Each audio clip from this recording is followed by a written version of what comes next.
Shalom Bapak Ibu Saudara sekalian, kita akan mendengarkan renungan singkat, namun sebelumnya mari kita berdoa.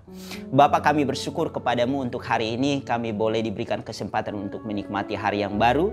Kami akan merenungkan kebenaran firman-Mu. Tuhan tolong, Tuhan berkati sehingga kami mengerti dan kami lakukan. Terima kasih Bapa, terpujilah nama-Mu, haleluya, amin. Tema renungan kita pada pagi hari ini adalah bertumbuh dalam pengetahuan. Terambil dalam Kolose pasal 1 ayat 9 sampai ayat 10. Demikian bunyinya. Sebab itu sejak waktu kami mendengarnya, kami tiada berhenti-henti berdoa untuk kamu. Kami meminta supaya kamu menerima segala hikmat dan pengertian yang benar untuk mengetahui kehendak Tuhan dengan sempurna. Sehingga hidupmu layak di hadapannya, serta berkenan kepadanya dalam segala hal, dan kamu memberi buah dalam segala pekerjaan yang baik dan bertumbuh dalam pengetahuan yang benar tentang Allah. Istilah bertumbuh dalam Kamus Besar Bahasa Indonesia diartikan sebagai timbul atau bertambah besar. Istilah ini biasanya digunakan untuk menyebut pertumbuhan tanaman, misalnya tanaman sayuran. Awalnya dimulai dari benih yang disemaikan lalu muncul akar, tunas, batang, ranting, daun, bunga, dan buah. Untuk sampai menghasilkan buah, sebuah tanaman perlu melewati proses ini sebagai bagian untuk proses pertumbuhan. Nah, dalam Kolose pasal 1 ayat 9 sampai 10, Paulus secara eksplisit meminta dalam doanya bagi orang-orang percaya yang ada di Kolose untuk bertumbuh dalam pengetahuan yang benar akan Allah. Dalam pengertian, Paulus menginginkan agar orang percaya di Kolose bertambah pengetahuan yang benar tentang Allah. Ada beberapa alasan mengapa Paulus menginginkan agar jemaat atau orang percaya di Kolose bertumbuh dalam pengetahuan yang benar akan Allah. Alasan yang pertama, untuk mengerti kehendak Allah dengan sempurna. Pengetahuan yang benar akan kehendak Allah hanya didapatkan melalui relasi yang dibangun dengan Allah. Dalam Amsal pasal 1 ayat 7 dikatakan bahwa takut akan Tuhan adalah permulaan pengetahuan, tetapi orang bodoh menghina hikmat dan didikan. Artinya pengetahuan yang benar akan Allah hanya ada dalam Allah dan dikaruniakan oleh Roh Kudus kepada orang percaya untuk mengenal Dia dengan benar dan mengerti kehendaknya. Lalu yang kedua, untuk hidup layak sesuai dengan kehendak Allah.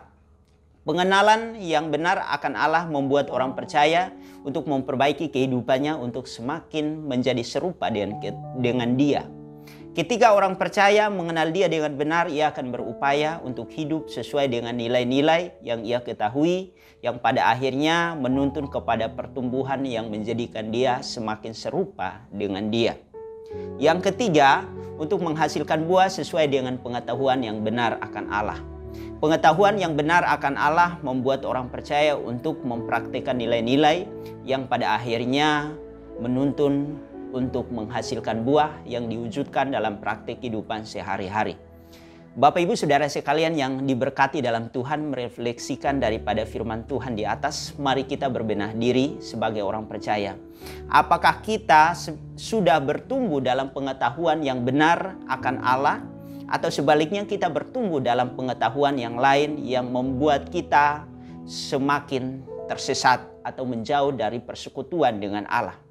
Ada seorang tokoh bernama René Descartes berkata, "Aku berpikir maka aku ada." Artinya, dengan pengetahuan kita bisa memikirkan segala sesuatu, kita bisa memahami segala sesuatu.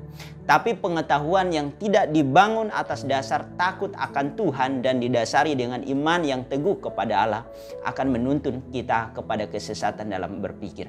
Itulah sebabnya Stephen Tong pernah berkata, "Saya beriman maka saya mengerti, bukan saya mengerti baru saya beriman." Oleh karena itu Bapak Ibu Saudara sekalian yang diberkati oleh Tuhan, dasar daripada pengetahuan yang benar adalah takut akan Allah. Maka kita akan memperoleh pengetahuan untuk mengenal Dia dengan benar. Amin. Untuk kebenaran firman Tuhan, mari kita berdoa.